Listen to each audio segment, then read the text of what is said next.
मोदी सरकार का अगर देखें तो 2014 के बाद से इंफ्रास्ट्रक्चर पर विशेष फोकस रहा है।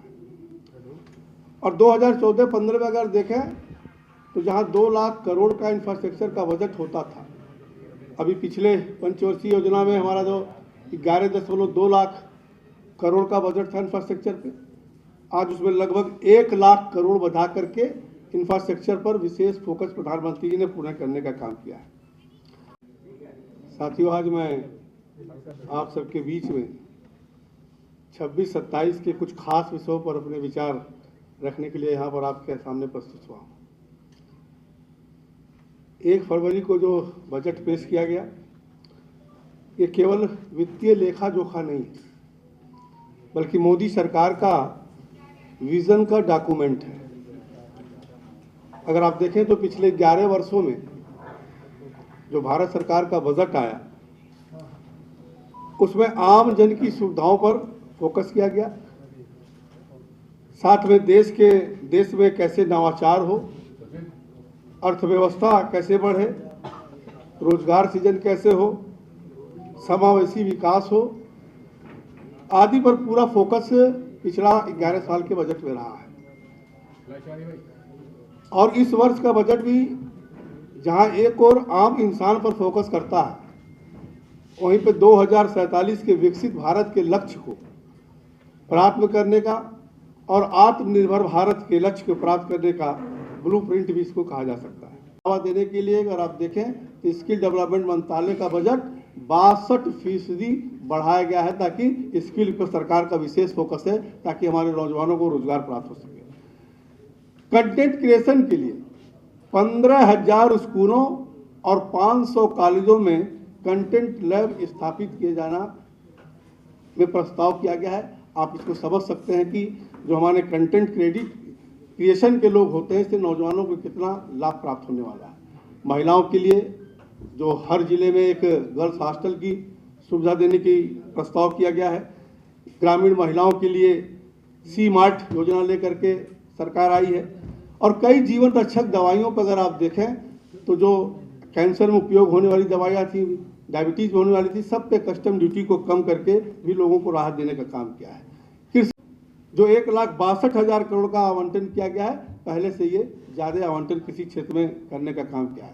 साथ ही साथ जो हमारे देश में प्रोसेसिंग नहीं होता था, वो कोकोनट, कोकोआ, चंदन के उत्पाद के लिए भी विशेष पैकेज देने का काम इस बजट में प्रस्तावित किया गया। तो AI संचालित भारत विस्तार योजना, जिसमें किसानों को ICAR की सलाह AI के माध्यम से सही समय पर किसानों को मिल सके, ताकि उनको नुकसान से बचाया जा सके, उसकी व्यवस्था इस बजट में प्रयास किया गया। तो अंत में मैं कहूँगा कि पुराने वर्षों से चली आ रही योजनाओं में और इस वर्ष के बजट के प्रावधानों को मिलाकर देखें तो ये स्पष्ट है कि बजट आज के लिए भी है और हमारी आने वाले पीढ़ियों को हम जो भारत सौंपना चाहते हैं उसके लिए भी ये बजट है, ताकि हम जब आगे जाएं तो अपने नौजवानों को हम बोझ तले दबा हुआ भारत ना देके जाएं। इसको ध्यान में रख करके इस बजट को लाया गया।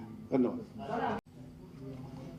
साथ में टूरिज्म में रोजगार की अपार संभावना होती है और प्रधानमंत्री जी का इस पे फोकस पहले भी टूरिज्म के विषय पर रहता है। इसमें 5 मेजर टूरिज्म डेस्टिनेशन का विकसित किया जाएगा। साथ ही अगर आप देखें तो सिंदूर की बात से ये पहला बजट था और उसमें देखें तो 15% से बढ़ोतरी सैन्य सामग्री में किया गया है। जो पहले 7.85 लाख करोड़ का बजट किया गया है, जिसमें 2.19 लाख करोड़ रुपया केवल इंफ्रास्ट्रक्चर के लिए मार्क किया गया है। ये एक बहुत बड़ा जो देश की रक्षा सुरक्षा के लिए विचार था, उसमें लगातार बजट हमारी सरकार बढ़ा रही है। मैन्युफैक्चरिंग सेक्टर में रोजगार की सबसे ज़्यादा संभावना होती है और इसलिए मोदी सरकार ने मेक इन इंडिया, मैन्युफैक्चरिंग में PLI स्कीम आदि लेकर पहले भी आई हुई है।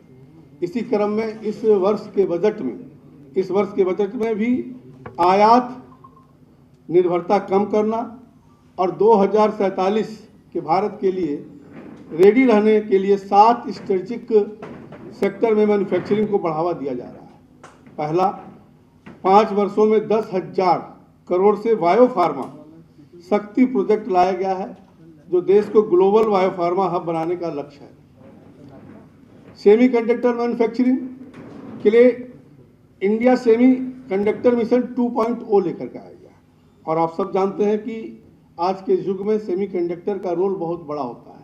अभी तक हम दुनिया पे निर्भर रहते थे, आज हम उस पर आगे बढ़ने का काम कर रहे हैं। हम लोग मोबाइल निर्माण में दुनिया में दूसरे स्थान पर हैं। उसको और आगे बढ़ाने के लिए 40,000 करोड़ से इलेक्ट्रॉनिक मैन्युफैक्चरिंग को बूस्ट देने की भी प्रस्ताव इस बजट में दिया गया है। रेयर अर्थ मेटल आयात निर्भरता कम करने के लिए ओडिशा, आंध्र प्रदेश, तमिलनाडु, केरल में रेयर अर्थ माइनिंग का प्रोसेसिंग चार्टर बनाया गया है। ये बात मैं मित्रों इसलिए भी कह रहा हूँ कि जब 2047 का भारत हमें विकसित भारत बनाना है, तो हमें आत्मनिर्भरता पे भी ज़्यादा जोर देना होगा। ये बजट कुछ इस समय के लिए भी है और ये 2047 के विकसित भारत को और आगे ले जाने के लिए फ्यूचरिस्टिक बजट कहा जाएगा। प्लग एंड प्ले मोड पे देश में 3 केमिकल पार्क बनाए जाएंगे। उच्च गुणवत्ता के टूल, हैवी टूल जैसे टनल मशीन आदि देश में ही बने। ये प्रयास हमारा है कि जब हमको विकसित राष्ट्र बनना है तो हर क्षेत्र में कहीं ना कहीं दुनिया के टॉप 10 की सूची में भारत को भी आना चाहिए।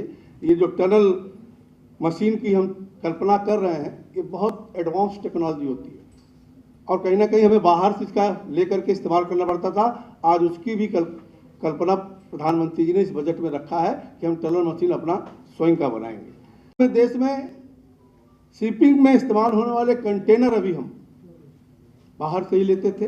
आज 20,000 करोड़ रुपया का प्रावधान किया गया है कि कंटेनर का मैन्युफैक्चरिंग हम अपने देश में करेंगे, ताकि आने वाले समय में हम उस पर आत्मनिर्भर हो सकें।